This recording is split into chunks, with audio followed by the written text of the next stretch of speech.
The world was still asleep when Lady Victoria Pemberton jolted upright in her bed. The sharp trill of her phone sliced through the pre-dawn silence of Pemberton Estate. She glanced at the clock, 5:30 a.m., heart already drumming. This hour, nothing good ever called at this hour. She snatched her phone from the nightstand, fingers trembling. Sarah Chen's name flashed on the screen. Victoria's mind raced. Sarah only called when it was serious. Animal serious. Victoria took a slow breath, pressed answer. "Sarah, what's wrong?" There was a short, desperate silence, broken only by static. Then Sarah's voice came, tense, urgent. "Victoria, you have to listen. There's a pregnant Welsh Cob mare. She's about to be sent to slaughter at Smithfield Market this morning, first auction. They're holding her in a pen right now. She's scared. She's huge. I've never seen a horse this far along treated so." Sarah's words caught, her composure slipping. "If you don't get there, Victoria, they're going to kill her. There's no time." Victoria shot up, covers flung aside. Her mind was already calculating. Smithfield was at least 90 minutes away by road, if the fog wasn't too thick, if she pushed the Range Rover to its limit, if she didn't get caught behind a tractor on those endless, narrow Cotswold lanes. Her heart hammered. 90 minutes to change a horse's fate. She dressed in a blur. Navy riding pants, crisp white shirt, a Savile Row jacket flung over her shoulders. She didn't even glance in the mirror. Downstairs, the estate was quiet. Only the ticking of the grandfather clock echoed in the marble foyer. Every second loud, relentless, a countdown she couldn't ignore. Victoria rushed through the mudroom, snatching the keys to her black Range Rover and the emergency veterinary kit that was always waiting by the door. Just in case. Just in case. She grabbed a battered Pemberton Estate baseball cap, pulled her hair back, jammed it on tight. Her boots thudded against the old stone as she sprinted out. The early morning mist was thick, wrapping the Cotswolds in ghostly silence. As she unlocked the car, her mind flashed to the images Sarah must have seen. A frightened mare, heavy with foal, trapped in a cold steel pen, surrounded by the shouts of dealers and the metallic stink of blood and fear. Her jaw tightened. Not today. Not if she could help it. Victoria threw herself behind the wheel, engine roaring to life. Headlights cut through the gloom as she sped down the gravel drive, tires kicking up stones. The iron gates of Pemberton Estate swung wide. Her staff, alerted by the commotion, only had time to wave, concern etched on their faces as she vanished into the rolling mist. The car's Bluetooth connected automatically. She called Sarah back, voice low, tense. "Describe the mare. Are you sure she's pregnant?" Sarah was already waiting, voice brittle with stress. "She's gray, Welsh Cob. Must be around 12, 13 years old, huge belly, teats full. Someone said she was a show horse once. Now she's just a number. Lot 17. Victoria's knuckles whitened on the steering wheel as she took a sharp curve, the countryside blurring past. Fields of dew-soaked grass, dry stone walls sliding by in the blue dawn. She could feel the adrenaline, a sick, cold rush in her gut. This wasn't her first rescue, but everyone felt like a gamble against time and cruelty. She pushed the accelerator harder. The digital clock glowed on the dashboard, ticking mercilessly. She calculated, every 5 minutes she'd check in with Sarah, get updates, hope for no delays. She flicked on the radio, static, then the dull drone of BBC World Service. Stories of war, political scandal, nothing as urgent as a horse's life measured in minutes. Victoria's mind wandered, not to fear, but to resolve. Memories of other rescues, the ones that made it, the ones that didn't.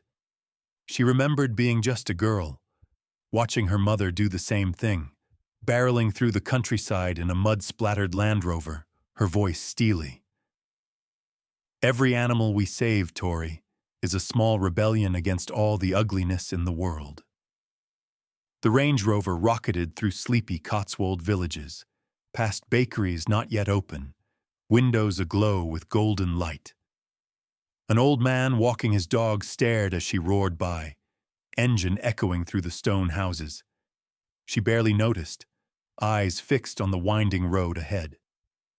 Then, a deer, frozen in the headlights. Victoria hit the brakes, heart in her throat. The car fishtailed, tires screaming, gravel flying. The deer bolted into the hedgerow. She let out a shaky breath, pulse racing. No time. She righted the car, floored it. Every second counted. At the edge of town, the fog thickened, swallowing the road. She cursed. Come on, not now, and leaned forward, peering into the swirling white.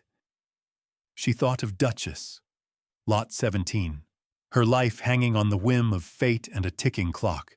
Sarah called again. The auctioneer just brought in more horses. The meat buyers are here early, Victoria. They're looking at her, measuring her like... Her voice broke, then steadied. You need to hurry. I'm 15 minutes out, Victoria replied, pushing the speed past 60, past 70. If she got stopped for speeding? No. She couldn't think like that. She had to make it. The Range Rover crested a hill. The sun was just a promise on the horizon, the sky a streak of pink and gold above the mist. She could see the towers of Smithfield Market in the distance, ugly and industrial against the beauty of the countryside. Her mouth went dry. Almost there. She gunned the engine down the last stretch, hands tight on the wheel. Every muscle in her body tense, focused. She imagined Duchess, gray coat dappled with sweat, flanks heaving, eyes rolling with terror as strangers prodded her, decided her worth with cruel, careless glances. Finally, the market gates, crowded with livestock trucks, men in stained overalls, the chaos of another auction day. Victoria braked hard, heart slamming against her ribs. She threw the car into park, leapt out, slammed the door. For a split second, she stood in the dawn, breathing hard, the sounds of the market rising. Animals crying, men shouting, metal gates clanging. Somewhere in that maze was Duchess, and the seconds were running out. Victoria squared her shoulders, face set, and strode into the fray, ready to fight for a single life. Smithfield Market was chaos wrapped in steel and concrete, a maze of iron pens, slamming gates and echoing shouts. The air was thick with the stench of animals, wet straw, fear, and the faint metallic tang that never quite faded, no matter how much you washed the floors.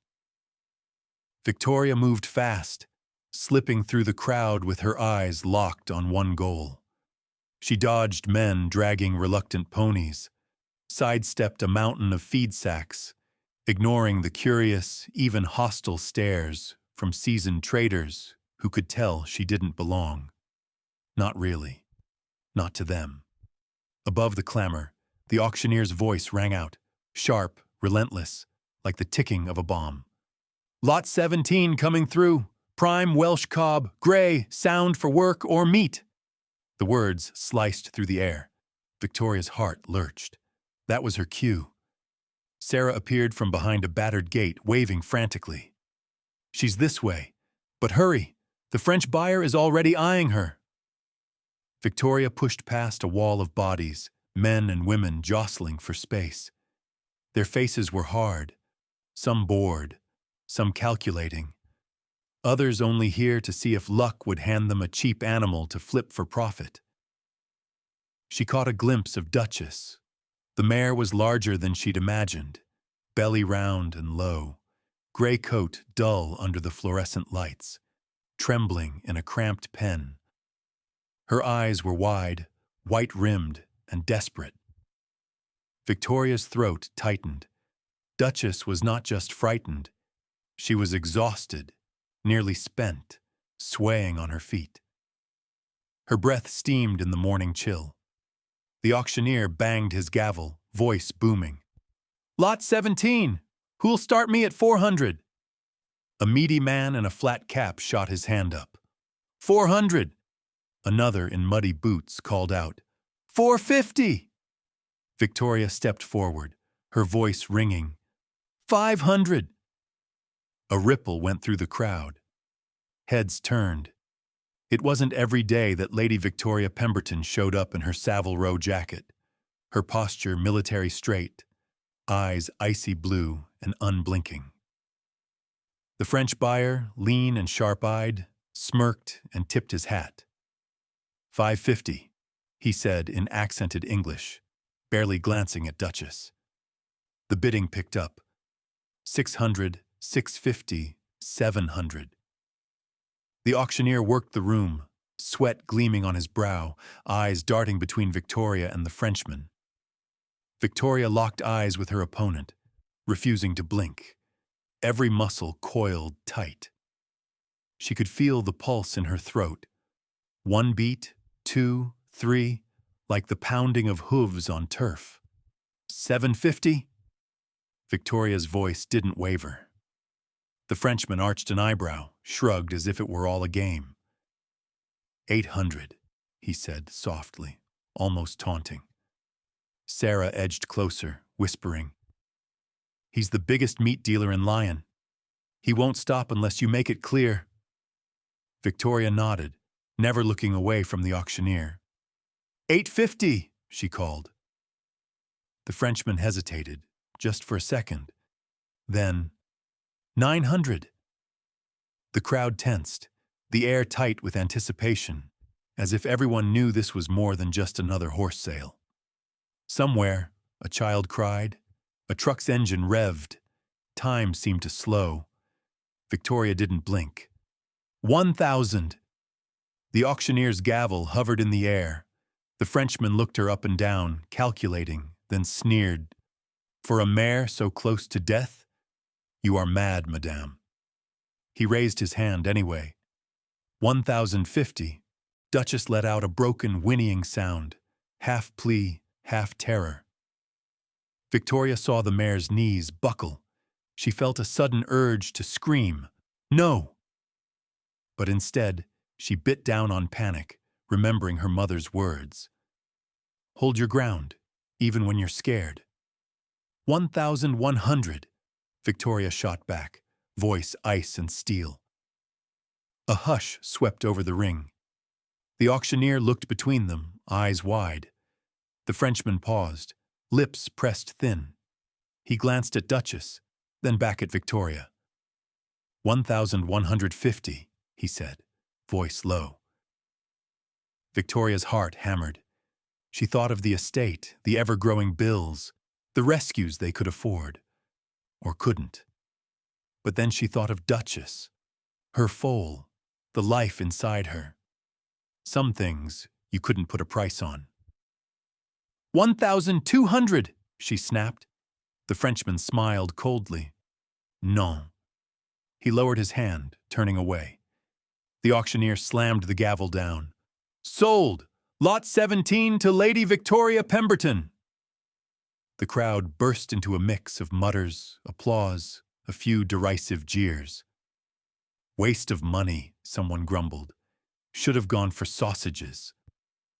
Victoria didn't care. The adrenaline drained from her all at once, leaving her shaky, but she straightened her back, moved to the pen. Sarah flung her arms around her. "You did it! Oh my God, Victoria, you did it!" Victoria shook her head, breath catching, and turned to the mare. Up close, Duchess was trembling so violently her knees nearly buckled. Victoria stepped into the pen, hands open, voice low. "Easy, girl. I'm here now. No one's going to hurt you.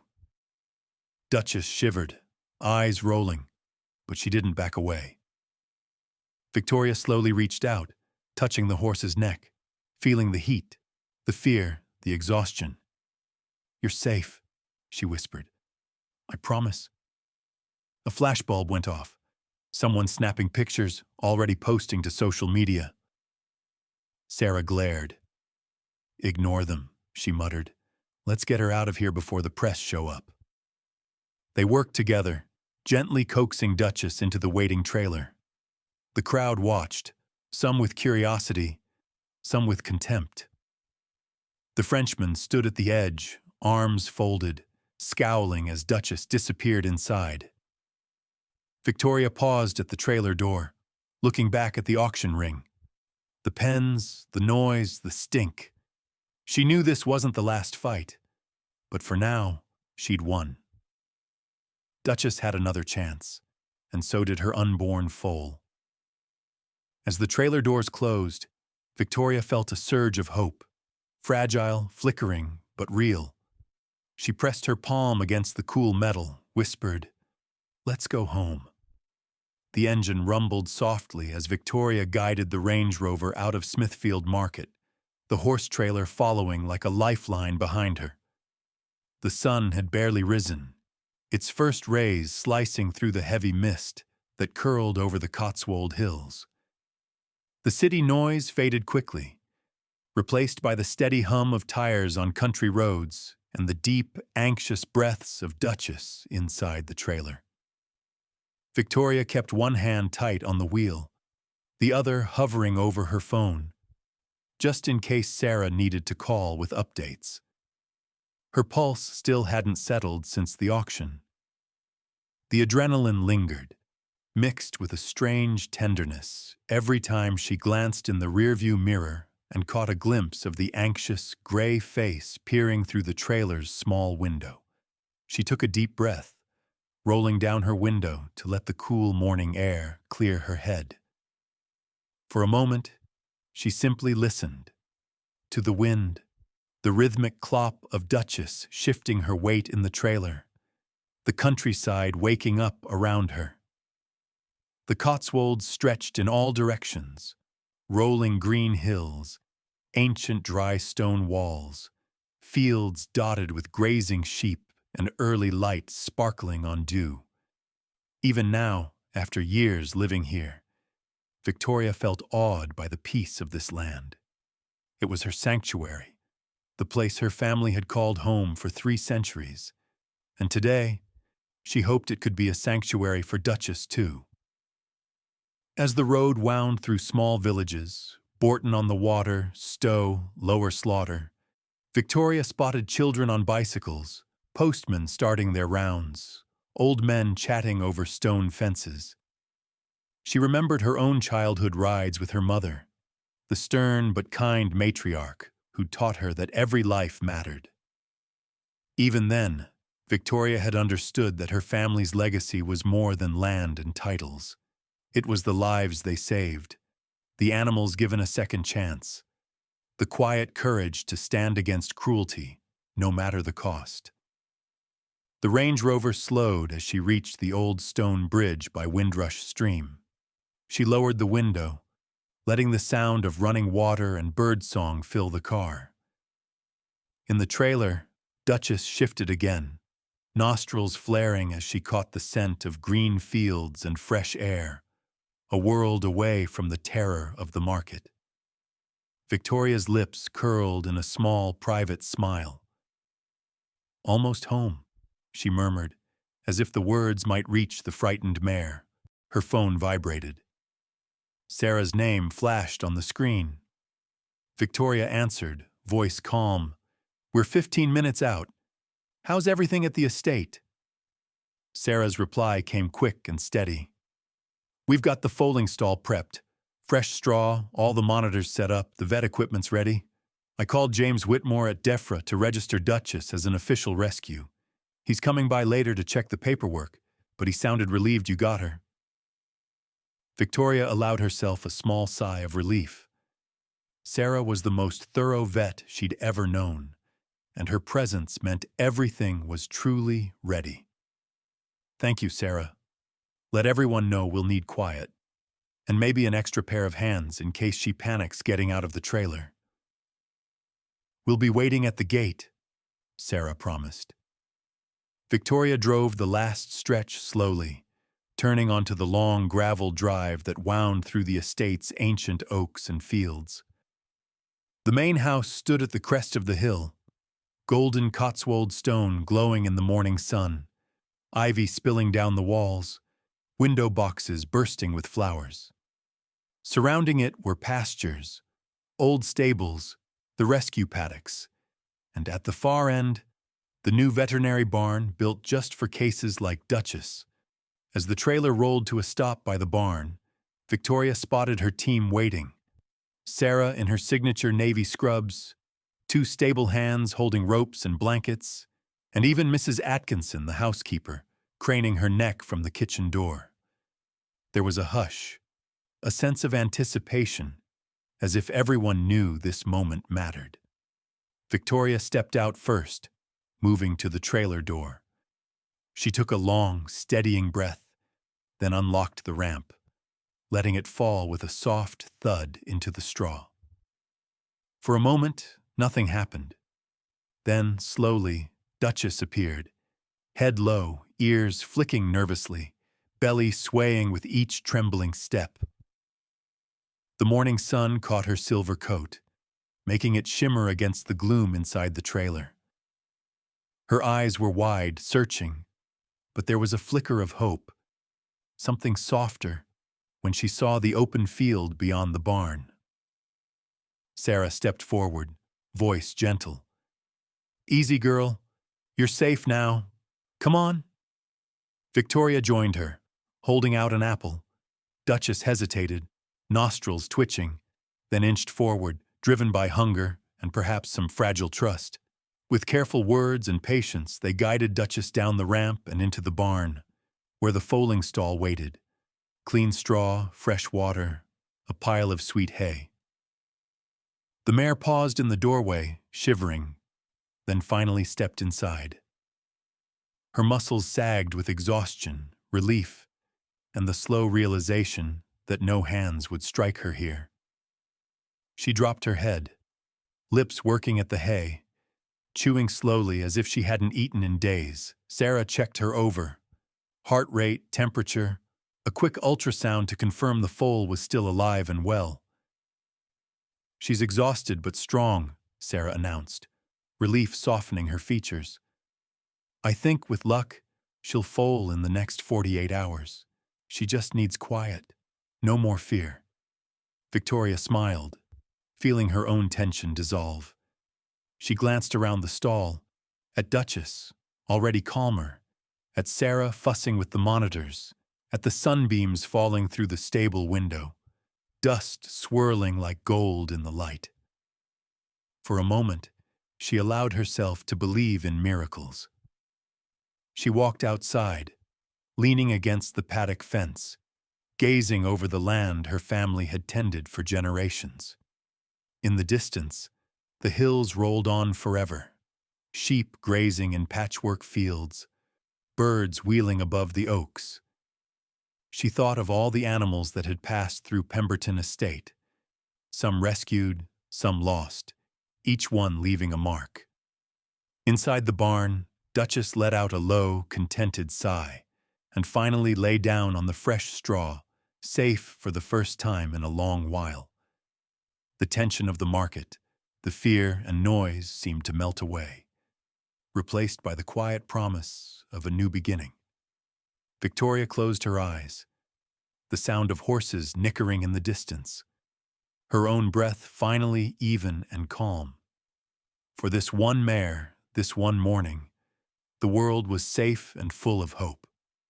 Night settled gently over Pemberton Estate, washing the countryside in silver as a full moon rose above the Cotswold hills. The wind whispered through the oaks, carrying the scent of cut grass and rain-washed earth. From the manor house windows, the barn glowed like a lighthouse, soft, golden light seeping through cracks in the old wood, promising warmth and vigilance. Inside the foaling barn, Lady Victoria Pemberton sat on a hay bale, jacket draped over her shoulders, hair pulled back tight, eyes fixed on Duchess. The mare rested uneasily in the deep straw, sides heaving with each breath. Occasionally, she would shudder, shifting her weight, then look toward Victoria as if seeking comfort. The hours stretched, marked only by the slow tick of the stable clock and the muffled sounds of other horses dozing in their stalls. Sarah Chen moved quietly through the barn, checking the monitors, murmuring to Duchess in soothing tones. She had brought her laptop, set it up on a feed barrel, and kept detailed notes on the mare's condition: heart rate, temperature, signs of distress. Every so often she'd kneel to check Duchess's belly, then glance at Victoria and nod, reassuring but wary. The air inside the stall was thick with anticipation and a kind of sacred tension. Victoria had known nights like this before. The waiting, the hope, the helplessness as nature took over, and you simply had to trust. But this time, the stakes felt higher. Duchess was more than just another rescue. She was a symbol now, a challenge flung at fate, and Victoria's heart ached with the weight of that responsibility. Rain began to tap gently at the barn roof.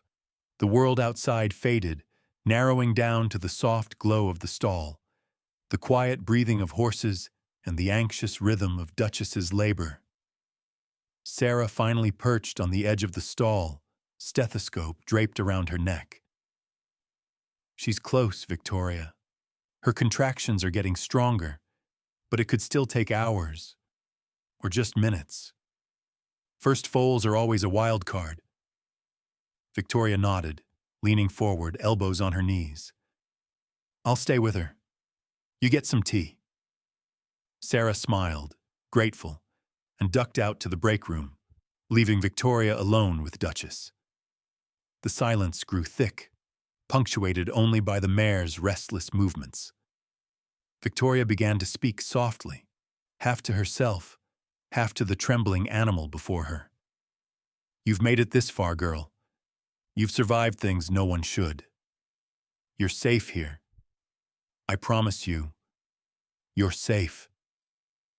Outside, a fox barked in the distance. The barn felt like a ship, sailing through the darkness, carrying its precious cargo toward the unknown.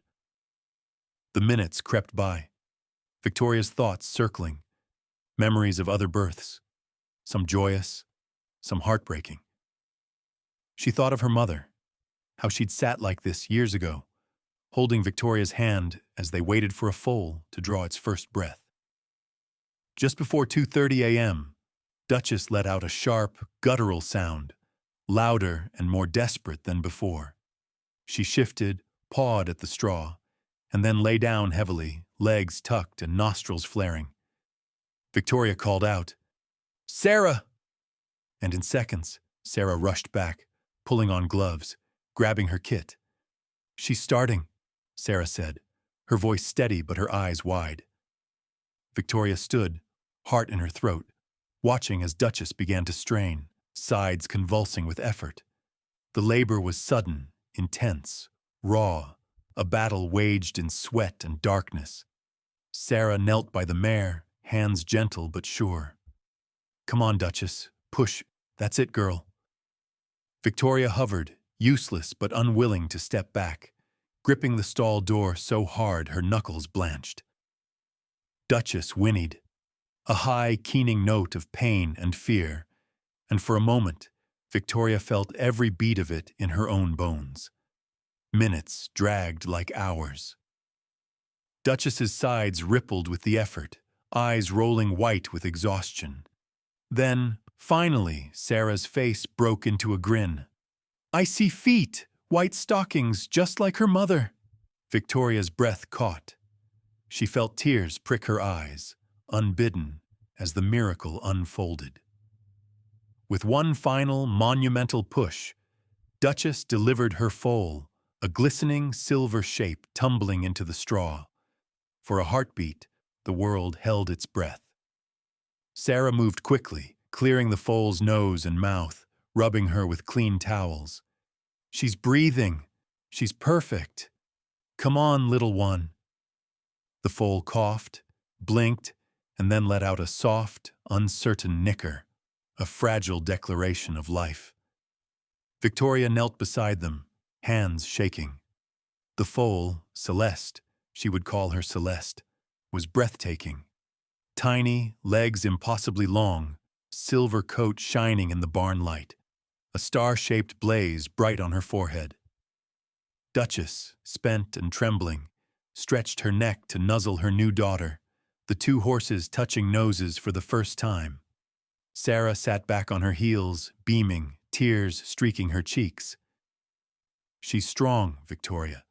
She's going to make it." Victoria let out a breath she didn't know she was holding, then laughed, the sound trembling with relief.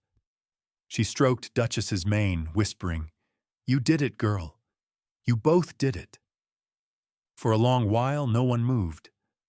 The barn was still except for the gentle snuffling of Celeste, finding her first shaky footing, the warm sigh of Duchess settling in the straw, and the low murmur of Sarah recording vital signs in her notebook. The moonlight poured in through the window, painting the new family in silver and gold. As dawn crept over the hills, Victoria, Sarah, and Duchess watched together as Celeste took her first steps, wobbly, unsure, but determined. 3 generations of women, one human, one vet, one horse, bound together by hope, courage, and the promise of new beginnings. Victoria leaned against the stall wall, eyes bright with exhaustion and joy, her heart fuller than it had been in years. For one sacred moment, the world was perfect. The morning sun rose over Pemberton Estate, gilding the ancient stone buildings and turning the dew on the grass into a sea of diamonds. It should have been a day of pure celebration. Duchess and her newborn foal, Celeste, rested peacefully in the barn, their ordeal behind them. Word of the miracle birth had already spread among the staff, and even the usually reserved Mrs. Atkinson couldn't hide her smile as she brought fresh linens to the veterinary suite. But Victoria soon discovered that outside the sanctuary of the estate, the world was stirring with a very different kind of energy. Sarah entered the kitchen, phone in hand, brow furrowed. "Victoria, you need to see this." She handed over her phone, the screen alive with notifications, texts, emails, social media alerts, all pinging nonstop. Victoria blinked, scrolling through a torrent of posts and videos. Someone, one of the auction attendees, or maybe a stable hand, had filmed Duchess's rescue and Celeste's first unsteady steps. The video was everywhere. Twitter, TikTok, even Facebook groups dedicated to animal welfare. The footage was raw and gripping, Duchess trembling in the pen, Victoria standing tall and determined, then the miraculous moment of Celeste's birth in the golden straw. By noon, the video had 50 million views and was climbing by the second. Comments poured in by the tens of thousands. Some were full of awe and gratitude. "This is what true nobility looks like. Lady Victoria, you're a hero. Miracles can happen. Thank you for saving them both." Others, though, carried a harsh, skeptical edge. "Waste of money? Should have put that horse down?" That's not how you run a real rescue. Dangerous, irresponsible. The tone was polarizing, emotional, and quickly spiraled into something bigger than Victoria or Duchess. By lunchtime, the press descended on the estate like a cloud of hornets. Vans with satellite dishes crowded the lane outside the gates. Reporters clustered at the stone walls, cameras trained on every possible angle. Victoria stood at her study window, phone pressed to her ear as her lawyer tried to calm her nerves. "Just stick to the facts," the lawyer advised, voice clipped. Don't engage in personal attacks, and whatever you do, don't let them film the horses without your permission. A knock sounded at the door. James Whitmore, the DEFRA official, stepped in, his usually relaxed face creased with concern. Victoria, I wanted to let you know, there's been an official complaint. Someone's alleging your rescue methods are unsafe for the horses, and that you're creating a dangerous precedent for British breeding standards. Victoria's jaw clenched. Let me guess, Lord Reginald Blackthorne. James hesitated, then nodded. He went on BBC News this morning. I think you should see for yourself. Sarah connected the television. There was Blackthorne, crisp in a tweed jacket, his bearing unmistakably military. It is with a heavy heart that I say this, but Lady Pemberton's actions are reckless. Saving animals that cannot be trained, especially ones with unknown medical histories, is not only a drain on resources, but threatens the integrity of British horse breeding. She is setting a dangerous example, both for amateurs and for the nation at large. The anchor cut in. But the video's gone viral, Lord Blackthorne. People seem inspired by Lady Victoria's compassion. Blackthorne shook his head, lips thin. Compassion without discipline is sentimentality. If you fill Britain's paddocks with unfit animals, you will see disease, suffering, and financial ruin for real breeders. Victoria felt anger flare hot in her chest. She switched off the TV. Sarah was already pacing. We need to get ahead of this, she said. Social media is blowing up. Half the country's on your side, half think you're out of your mind. And look. She scrolled Twitter, hashtags trending at the top. Miracle Mare, Save Duchess, Pemberton Reckless, British Horses First. As if on cue, her phone buzzed again. This time, a Daily Mail reporter at the gate demanding a quote. Victoria stared at her reflection in the window, hair mussed, dark circles under her eyes. She looked nothing like the stoic heroine from the viral video, just a tired woman, overwhelmed by the tidal wave of public scrutiny. Outside, the estate staff did their best to shield Duchess and Celeste from prying eyes, putting up screens and stationing volunteers to keep reporters back. But drones hovered above the fields, and every movement was fair game for the tabloids. That afternoon, the Daily Mail ran a front-page story. Aristocrats' horse madness. Is Lady Victoria endangering the nation's herds? Below it, a split-screen photo. On the left, Victoria stroking Celeste's neck in the barn. On the right, Lord Blackthorne frowning at the camera, quote emblazoned in bold, "There is no room for sentimentality in good breeding." The internet went to war. Defenders posted their own stories of rescued horses. Veterans wrote about trauma and redemption. Animal rights groups organized online petitions to protect Pemberton Estate. Detractors flooded the DEFRA inbox with complaints, echoing Blackthorne's warnings. By evening, the estate's website had crashed under the weight of visitors, and Victoria's phone was a blur of calls from journalists, donors, even celebrities. Through it all, Duchess and Celeste remained oblivious, bonding in the quiet of the barn, the foal growing steadier with every hour. Victoria spent long stretches by their stall, finding peace in the simple miracle of new life, even as the world outside spun faster and more vicious. That night, as rain battered the windows and Twitter raged, Victoria sat with Sarah in the kitchen, nursing mugs of tea gone cold. "Are we doing the right thing?" she asked, voice barely above a whisper. Sarah reached over, squeezed her hand. "The right thing is rarely the easy thing, Victoria. You taught me that." Victoria managed a tired smile, the storm outside nothing compared to the one raging in her heart. She glanced toward the barn, where Duchess and Celeste slept side by side, and found a stubborn ember of hope still burning. No matter what the world said, she would stand by them, through scandal, through scrutiny, through whatever storms were still to come.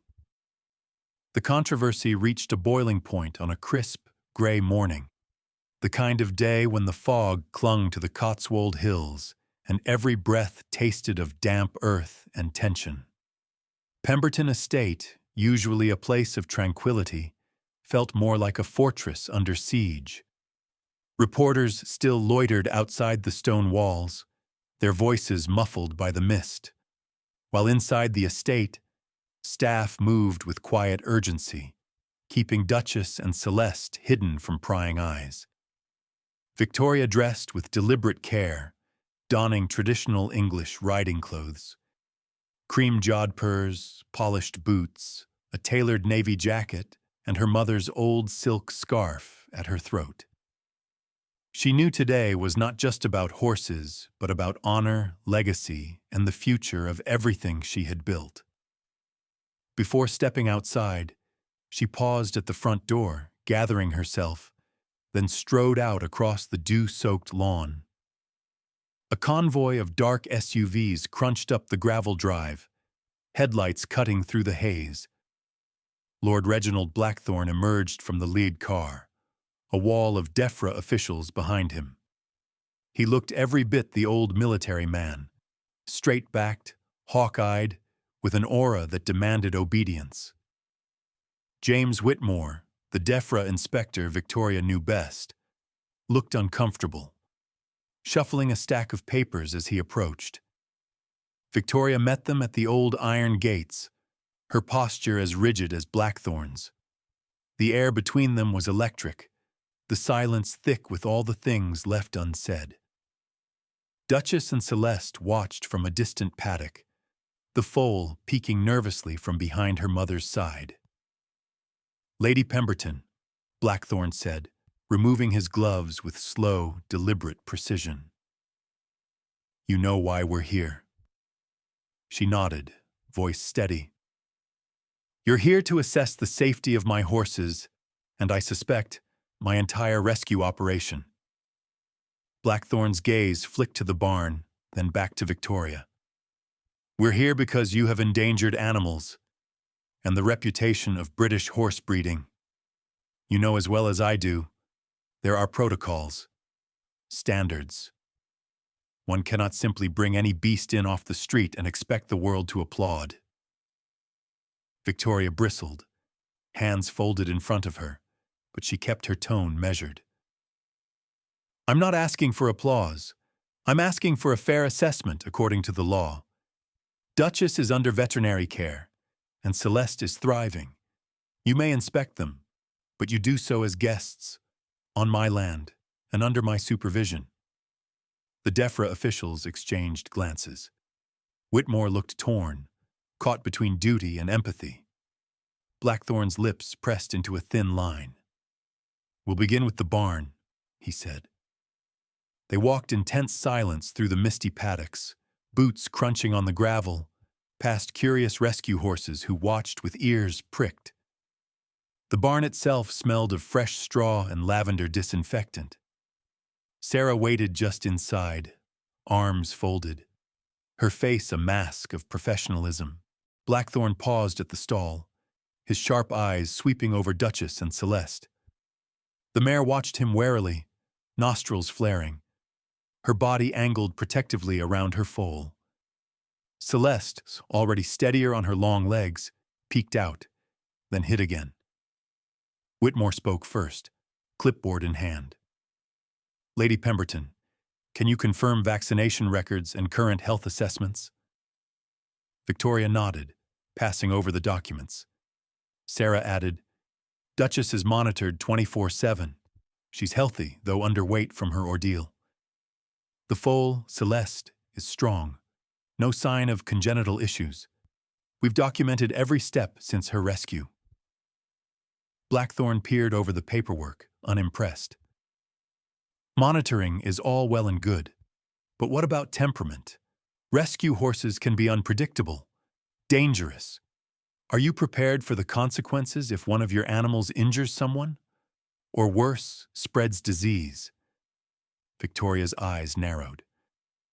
Every horse on this estate is evaluated before release into the herd. Duchess was traumatized, not dangerous. We don't turn away animals because they've suffered. That's the point of a rescue. Blackthorne's tone hardened, his frustration slipping through. You are a Pemberton, Lady Victoria. Your family name used to mean something. Discipline, tradition, pride in our bloodlines. Now you court disaster for a viral moment of sympathy. The tension hung heavy. Sarah stepped forward, voice low but firm. With all due respect, Lord Blackthorne, what Lady Victoria is doing isn't reckless. It's necessary. The old standards left too many horses to die. Blackthorne's eyes flashed, and for a moment the years fell away. His scars, his battles, his own memories of loss and pride in a world that was changing faster than he liked. He said nothing, simply turned away to inspect the rest of the barn, DEFRA officials trailing behind him, Whitmore shooting Victoria a look that was equal parts apology and encouragement. The inspection was thorough. Records reviewed, facilities checked, every animal in the rescue paddocks scrutinized. Staff answered questions, Sarah demonstrated the medical equipment, and Victoria kept her expression calm, even as Blackthorne challenged every decision. Outside, a light rain began to fall, washing away some of the tension. When they returned to the paddock, Duchess stood tall, Celeste pressed to her side, both watching their human advocates with wide, unblinking eyes. Finally, at the gates, Blackthorne stopped. He faced Victoria, his jaw set. You've satisfied the requirements for now. But understand this. If anything goes wrong, the world will be watching. Not just DEFRA, not just me. Every breeder, every animal rights activist, every skeptic. Victoria met his gaze, steel in her spine. I welcome the scrutiny. We have nothing to hide. But remember, compassion isn't weakness. Sometimes it's the only strength we have left. Blackthorne hesitated, just for a moment, then turned, signaling his convoy. Whitmore lingered, offering Victoria a small, grateful nod. As the SUVs disappeared down the drive, the estate seemed to exhale, the mist finally beginning to lift. Sarah came to Victoria's side, her relief plain. You stood your ground, she said quietly. Victoria nodded, watching Duchess and Celeste grazing peacefully under the breaking sky. So did they, she replied. And as long as they need me, I won't stop fighting. The storm was far from over, but for now the estate held, unyielding, resilient, and full of life. The Cotswolds winter arrived with little warning, the soft drizzle and gentle mists turning suddenly to relentless, cold rain that battered the hills for days on end. At Pemberton Estate, the familiar green pastures transformed into rivers of mud and puddles that stretched as far as the eye could see. The staff had grown used to the region's unpredictable weather, but this was different, a true storm, the kind that made old-timers shake their heads and mutter about once-in-a-generation floods. It started with the Windrush River. On a Thursday evening, Victoria stood at the window of the manor, hot tea cradled in her hands, and watched the water inch up its banks, swallowing fence posts and creeping closer to the far paddocks. Every hour, Sarah and the stable hands checked the weather updates, mapped evacuation routes for the most vulnerable horses, and stacked bales of hay in the loft to keep them dry. The local radio hummed with flood warnings. Still, Victoria clung to hope. Surely the high ground would hold. But by midnight, the river burst its banks in a surge, pouring into the lower pastures, turning gentle slopes into currents.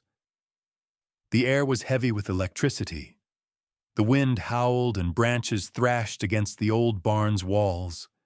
Victoria hardly slept, pacing the halls, checking in with staff, checking her phone, listening for any sign of distress from the horses. It was Sarah who sounded the alarm. She came running from the barn, boots splattered with mud, hair plastered to her cheeks by rain. "Victoria, it's the far paddock. Celeste is missing. Duchess is frantic. She broke through the fence." Victoria was out the door before Sarah finished, grabbing her coat and flashlight. The storm slammed her as she stepped outside, rain hitting her face like icy needles. In the flashlight's beam, she saw the damage. The fence by the lower pasture had snapped, posts half swallowed by water. Duchess circled the broken section, calling out with desperate, shrill whinnies. "She's looking for Celeste," Sarah shouted over the wind. "The foal must have slipped through the gap." Panic squeezed Victoria's chest. She scanned the waterlogged field, heart pounding. "Get the team. We need ropes, blankets, anything that floats. I'll follow Duchess." Without waiting, Victoria sloshed through the mud, boots sinking with every step. The floodwater was freezing, swirling around her ankles and calves as she waded across the paddock. Duchess spotted her and nickered, eyes wild with terror, then bolted toward the far edge of the field. Victoria stumbled after her, nearly falling as a gust of wind caught her jacket. The moon flickered behind racing clouds, lighting up the swollen stream at the bottom of the pasture. The windrush, now twice its normal size. And there, on a thin patch of ground by the rushing water, was Celeste, tiny and terrified. Her silver coat slicked with rain, knees trembling. The foal called out, a high, fragile sound lost in the storm's fury. "Stay there!" Victoria cried, though she knew the foal couldn't understand. Duchess pushed past her, plunging straight into the water. Victoria watched, breath held, as the mare fought the current, muscles bunching, water surging to her chest.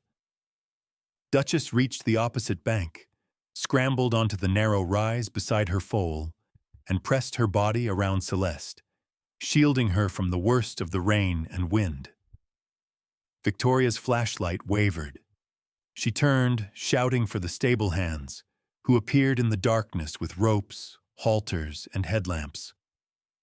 Sarah was right behind, her voice tight with fear. "We need to get them both across. If the river rises any further, we do it together," Victoria said, voice steady. She waded in first, cold water stealing her breath. Duchess whinnied, stamping in panic as the current pulled at her legs. But Victoria's calm voice, soft, soothing, kept the mare from bolting. Working in pairs, the staff stretched ropes across the narrowest point of the stream, bracing themselves against fence posts and each other. Sarah moved to Celeste's side, hands gentle as she clipped a halter over the foal's head, murmuring encouragement. Duchess nickered, nostrils wide with fear, but did not flinch away. "On my count!" Victoria called, rain streaming down her face. The world shrank to the icy water, the frightened horses, the hands clinging to ropes and hope. 1, 2, 3! Duchess plunged forward, chest deep, muscles straining. Victoria led her, coaxing, guiding, feeling the river tug at her legs and threaten to sweep her away. For a moment it seemed impossible. The water too wild, the storm too fierce. Then Duchess surged onto the far bank, shaking, sides heaving. Celeste hesitated, legs splayed, then stumbled after her mother, Sarah, and 2 stable hands on either side, holding the foal steady until they reached safety. The rescue team cheered, relief and exhaustion mixing in the rain. Victoria knelt beside Duchess, running her hands along the mare's neck, feeling the pounding heart beneath wet fur. "You did it. You saved her, girl. She glanced at Celeste, soaked, shivering, but alive, then up at Sarah, whose face was streaked with rain and tears. As they led the horses back toward the barn, thunder rumbled, but the worst had passed. By the time they reached the shelter of the stable, the rain was already easing, dawn a faint promise at the horizon. Inside, Duchess and Celeste collapsed in the deep straw, sides pressed together, eyes closed in exhausted trust. Victoria knelt beside them, still catching her breath, grateful for the miracle of their survival. The staff filed in quietly, sharing a moment of quiet awe. Sarah wrapped a blanket around Celeste, then turned to Victoria. You know, if anyone was watching, if the world needed proof of why these animals matter, it was tonight. Duchess is no lost cause. She's a mother, a fighter. Victoria nodded, her heart swelling with pride and gratitude. She stroked Duchess's mane and looked down at the foal, her own spirit buoyed by the lesson in courage she'd just witnessed. Outside, the storm clouds began to break, rays of sunlight piercing the gray. In that golden silence, hope returned to Pemberton Estate, as strong and stubborn as the river, as undeniable as the love between a mare and her child. Word of the midnight rescue spread far beyond Pemberton Estate. The staff posted a short video clip, rain-soaked, unsteady footage of Duchess plunging into floodwater to reach her foal. It traveled faster than the storm itself. Within hours, animal lovers around the world shared and commented, awed by the raw courage of a mother's love. The story dominated the morning news, and even the harshest critics found themselves silenced, if only for a moment, by what they had witnessed. Victoria stood at the kitchen window, cradling her coffee as dawn painted the fields gold. She scrolled through endless notifications on her phone, messages of support, donations pouring in for the rescue, volunteers asking how they could help. For the first time in weeks, the world felt less heavy. The online debate had shifted, compassion overtaking cynicism. The viral footage of Duchess risking everything for Celeste softened even the hardest hearts. Victoria watched the two horses grazing quietly in the paddock. Duchess's silver coat still streaked with mud, Celeste never far from her side. She felt the knot of worry in her chest loosen just a little. A knock at the door broke her reverie. Mrs. Atkinson poked her head in, eyes wide. "You have a visitor, my lady. He's waiting at the gate, came alone." Victoria glanced at her phone. No press vans, no DEFRA badges. She set her cup down and walked out across the wet gravel, boots crunching, heart beating faster with every step. At the old wrought-iron gate, Lord Reginald Blackthorne stood in the morning mist, his familiar silhouette oddly diminished without his entourage. He looked older than before, hair damp, shoulders slumped, hands deep in his pockets. "Lord Blackthorne," Victoria said quietly. He nodded, gaze fixed on the paddocks beyond. "May I come in?" She hesitated, then unlatched the gate, gesturing for him to follow. They walked in silence past the kitchen garden, toward the barn where Duchess and Celeste nuzzled a pile of hay. Blackthorne's eyes never left the horses, his expression unreadable. "I saw the video," he said at last, voice rough. "The whole country has. I imagine the world has, too." Victoria stopped by the paddock fence, arms folded, ready for another debate, but Blackthorne surprised her. "I was wrong," he said simply. "About her. About you." The admission caught her off guard.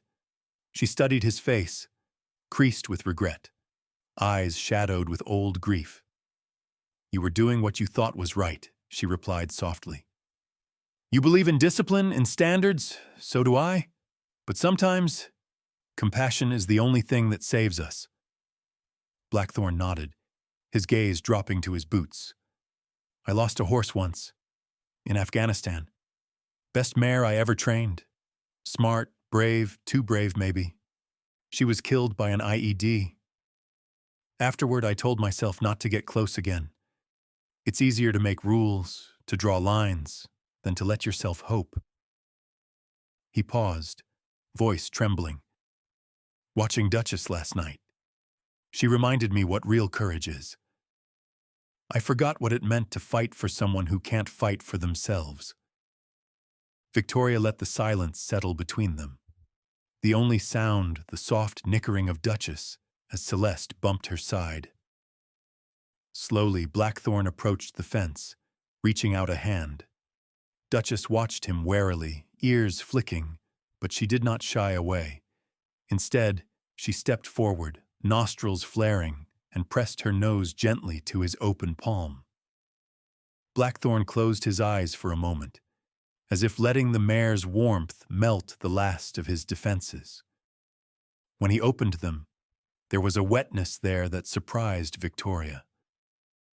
You saved her, Victoria, and her foal. Maybe even more than that. You reminded me why I started training horses in the first place. Not for medals, not for bloodlines, but for moments like this. Behind them, Sarah appeared, leading James Whitmore from Defra. The official's face was open, almost smiling. Good news, Lady Pemberton, James said. Defra's finished their assessment. Duchess and Celeste are officially granted permanent sanctuary status. No more inspections, no more paperwork. They're home for good. Victoria felt a rush of relief and gratitude. Thank you, James. Truly. Sarah slipped past, heading to the paddock to check on Celeste.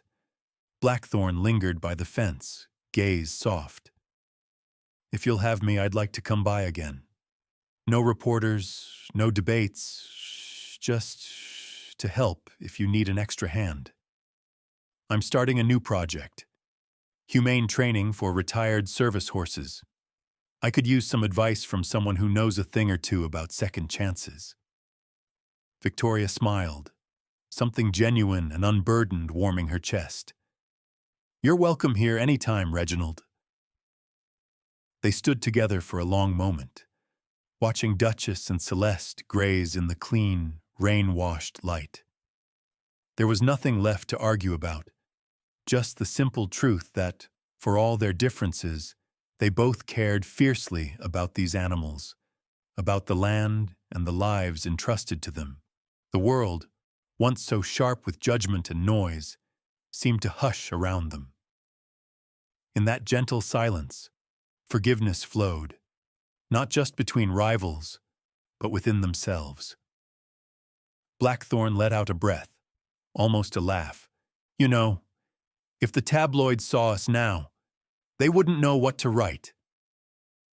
Victoria chuckled, shaking her head. Let them wonder. James and Sarah returned, the small group gathering at the fence as the sun finally broke through the last of the clouds. Duchess nudged Celeste, the foal prancing in the new grass, tail flicking with energy and curiosity. Sarah caught it all on her phone, sending the video to a waiting world that for once seemed hungry for hope. Victoria looked at her old adversary, now something like a friend. Thank you for coming, Reginald, for seeing her, really seeing her. He nodded, voice quiet. Thank you for not giving up, on her or on me. And as the morning brightened, Pemberton Estate felt lighter. Its fields open, its doors unlocked, its people united by forgiveness, resilience, and the promise of a new beginning. Afternoon sunlight poured through the mullioned windows of Pemberton Estate's library, casting warm patterns across shelves lined with history, law, and the chronicles of 3 centuries of Pemberton legacy. The storm had passed. The estate's fields shone with a fresh green clarity, and the air still carried the sweet scent of rain. Victoria sat in a deep leather armchair, Celeste's baby photo already framed beside her. The ancient grandfather clock marked time with a gentle, reassuring tick. In her lap lay a notepad filled with scribbled thoughts, preparation for the interview she'd agreed to give, not for publicity, but because some lessons, she knew, were worth sharing with a world that often forgot. The interview team from the Royal Veterinary College arrived quietly, their cameras respectful, voices low. The lead interviewer, Dr. Lila Osborne, took in the grandeur of the room with wide eyes, but quickly focused on Victoria. Lady Pemberton, the world has followed the journey of Duchess and Celeste, and you. You've inspired so many. What do you hope people truly learn from this? Victoria smiled, tired but genuine. She let her gaze wander to the window, where Duchess and Celeste grazed peacefully just outside the garden wall. There's a lesson in all this that goes deeper than just one horse or one rescue. It's about how we value life, even lives considered inconvenient, imperfect, or unprofitable. For centuries, the British horse has been a symbol of pride, strength, and tradition. But the dark truth is, many are abandoned or slaughtered when they no longer fit a purpose. She paused, searching for words that could capture the depth of her conviction. Rescue is not just about saving the animal in front of you. It's about challenging a system that treats living beings as disposable. It's about remembering that every creature, no matter how broken or frightened, deserves a chance at healing. Dr. Osborne nodded, then asked, "Do you ever worry about the critics? The breeders, the old guard, people like Lord Blackthorne?"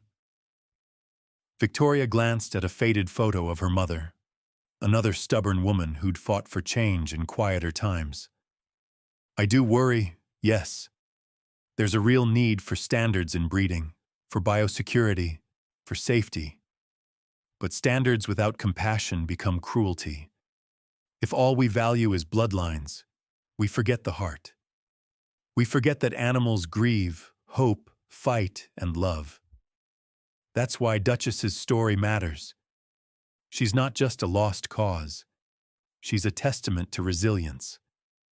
She teaches us that redemption is possible, even after the world has written you off. The cameras panned over shelves holding journals and yellowed veterinary manuals, then cut to Sarah, seated nearby with her notes. Dr. Osborne turned to her. "As a vet, what have you learned from this experience?" Sarah set her pen down, face glowing with pride. "I've learned that trauma can linger in animals just as it does in people. Horses like Duchess arrive with invisible scars. They flinch at shadows, distrust every touch. But if you're patient, if you listen, truly listen, they come back to themselves. Celeste is proof.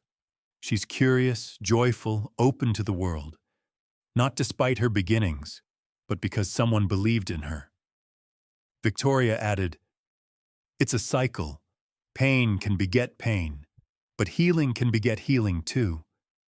We've seen horses rescued here go on to become therapy animals, companions for children, partners for veterans. One life changed ripples outward, sometimes in ways you never expect." James Whitmore, the DEFRA officer, joined the conversation, sharing hard numbers. "Every year in the UK, thousands of horses are abandoned. Many end up in slaughterhouses. Legislation can only do so much. It's public awareness that shifts the culture." The Duchess story forced a conversation about responsibility, about empathy, about what kind of nation we want to be. Dr. Osborne nodded. "We're seeing a shift. More people are adopting, more breeders are considering welfare as well as pedigree. It's slow work, but real." Victoria reached for her notebook, flipping to a fresh page. "Sometimes the change starts with a story.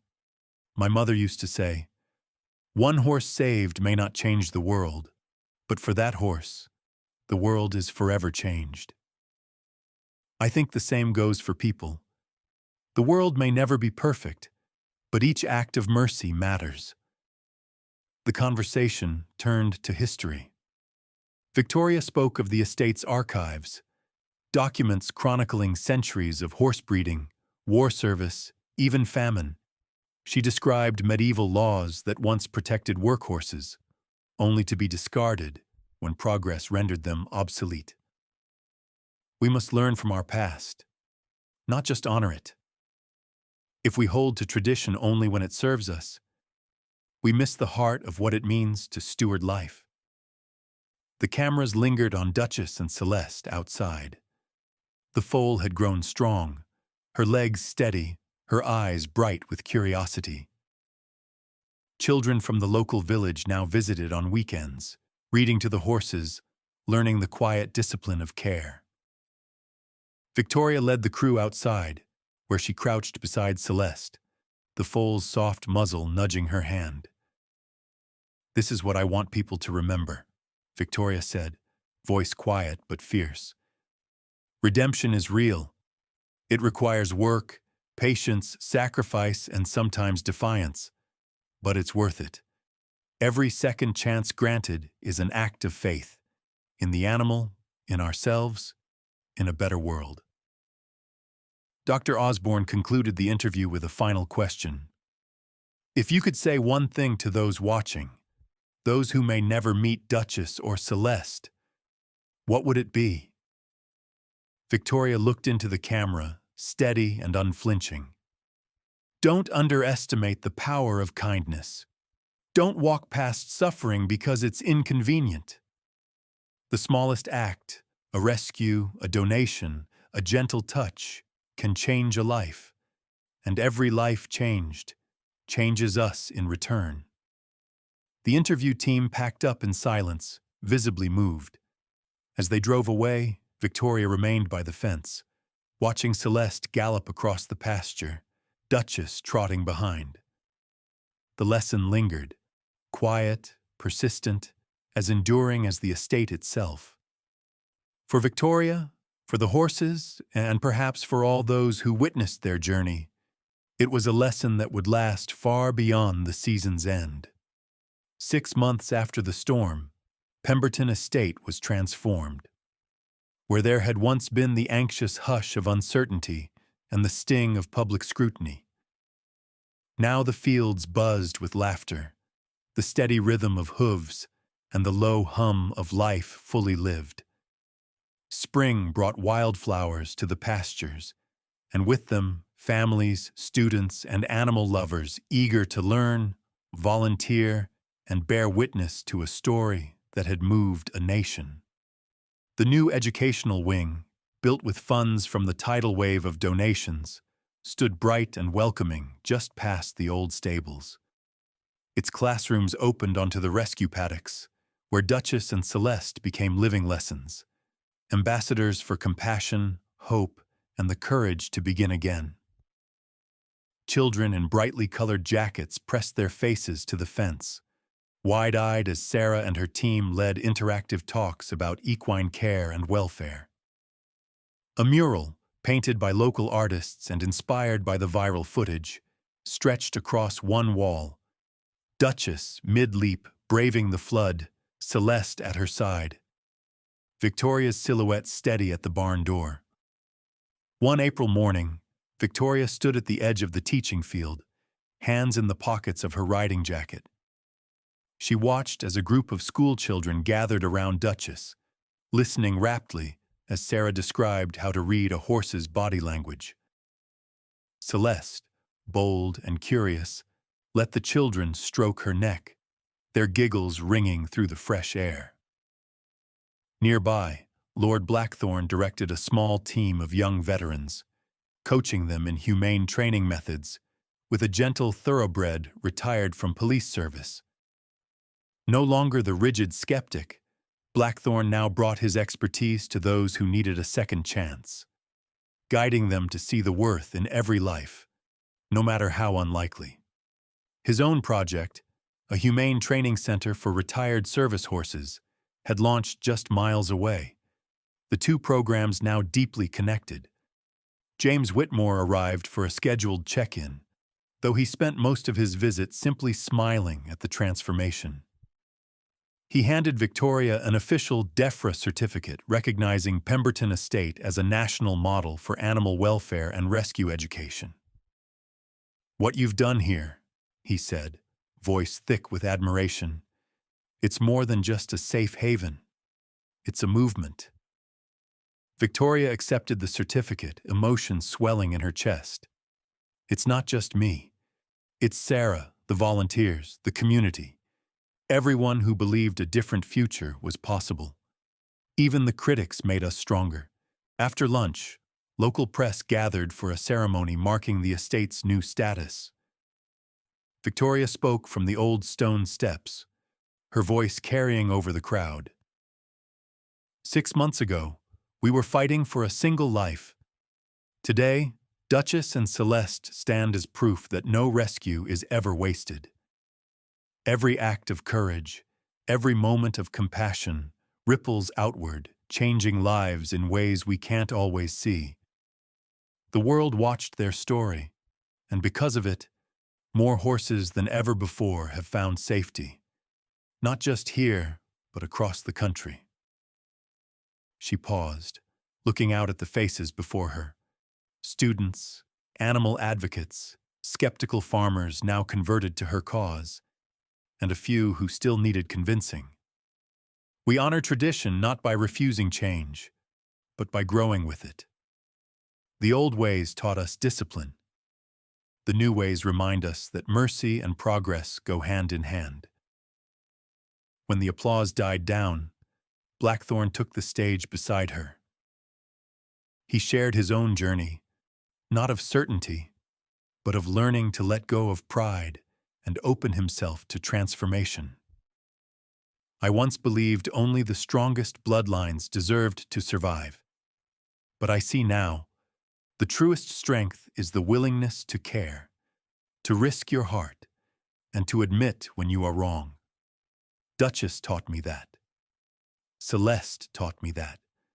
Victoria reminded me."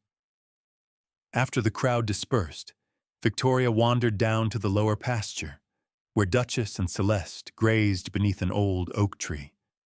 She knelt in the grass, letting Celeste nuzzle her shoulder, feeling the peace that had so often eluded her. For a long moment, she simply listened to the wind and the steady munching of grass, the simple music of a world set right. Sarah joined her, settling beside her on the hillside. "Did you ever imagine it would turn out like this?" she asked, eyes shining. Victoria shook her head, laughing softly. "Never.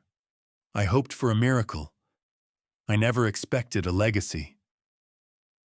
Sarah glanced toward the barn, where volunteers stacked fresh hay and students filled water buckets. "It's bigger than the estate now.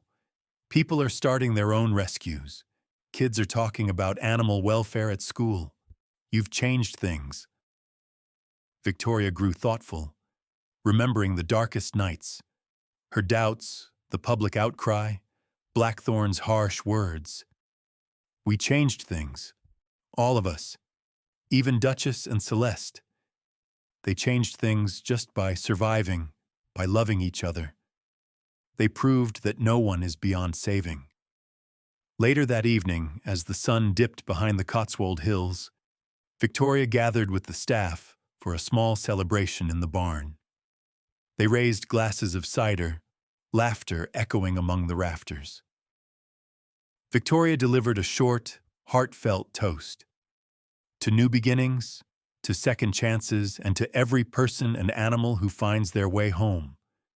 May we never forget that mercy is strength, that hope is contagious, and that love, however it finds us, is always worth fighting for. As darkness fell, the barn doors were left open to the warm spring air. Duchess and Celeste stood at the threshold, watching the celebration with quiet contentment. Somewhere in the distance, a fox barked, a reminder that the world was still wild, unpredictable, beautiful. Victoria gazed up at the stars, feeling the enormity of it all. the struggles, the triumphs, the countless lives yet to be saved. She knew the work would never truly end. But as she stood at the center of her estate, surrounded by friends, by laughter, by living proof of redemption, she felt certain that the future was bright. As the last lanterns flickered out, Victoria whispered a final promise, her words lost in the gentle Cotswold night. "We'll keep fighting, we'll keep loving, and we'll keep believing that even in the darkest moments, a miracle is waiting." The legacy of Duchess and Celeste, of courage, compassion, and second chances, would live on. Not just at Pemberton Estate, but in every heart inspired to act, to hope, and to never give up on the power of kindness.